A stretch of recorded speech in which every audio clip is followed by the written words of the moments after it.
আজকের ভিডিওতে আমি দেখাবো আমার ফেভারিট বুলেট কফি বানাতে কি লাগে, কতটুকু লাগে এবং আমি কিভাবে বানাই। তো দরকারি সব কিছুই আমি হাতের কাছে নিয়ে নিয়েছি। এখন একটা মগ নিয়ে নিলাম, এটা একটা হটপট মগ। অর্গ্যানিক ঘি দিব 2 চা চামচ। অবশ্যই সব কিছুই অর্গ্যানিক হতে হবে, নাহলে বুলেট কফির বেনিফিট পাওয়া যাবে না। এখন দিব organic extra virgin coconut oil 2 চা চামচ।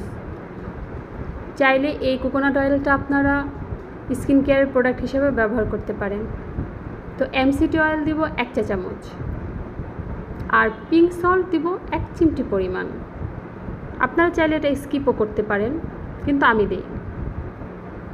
অর্গ্যানিক কাকাও পাউডার দিব 1 চা চামচ। এটা একটা চকলেটি ভাব আনে এবং বুলেট কফির স্বাদ দ্বিগুণ বাড়িয়ে দেয়। এখন কফি ফোমার দিয়ে 1 থেকে 1.5 মিনিট আমি বিট করব, যতক্ষণ পর্যন্ত না ফোম হয়। এখন আমি একটা পাত্রে 1 কাপ পরিমাণ পানি নিলাম, আর আগে থেকে গুঁড়ো করে রাখা কফি 1 চা চামচ পরিমাণ দিয়ে দিলাম। 2-3টা বলক আসা পর্যন্ত অপেক্ষা করব, এরপর ছেঁকে নিব। তো কফিটা ঢেলে দিয়ে আমি আরও 1 মিনিটের মতো বিট করে নিব। খুব সুন্দর একটা ফমি ভাব চলে আসবে, আর খেতেও দারুণ হবে। যত সুন্দর দেখাচ্ছে এর চেয়ে খেতে আরও বেশি মজা। এই তো হয়ে গেল আমার বুলেট কফি।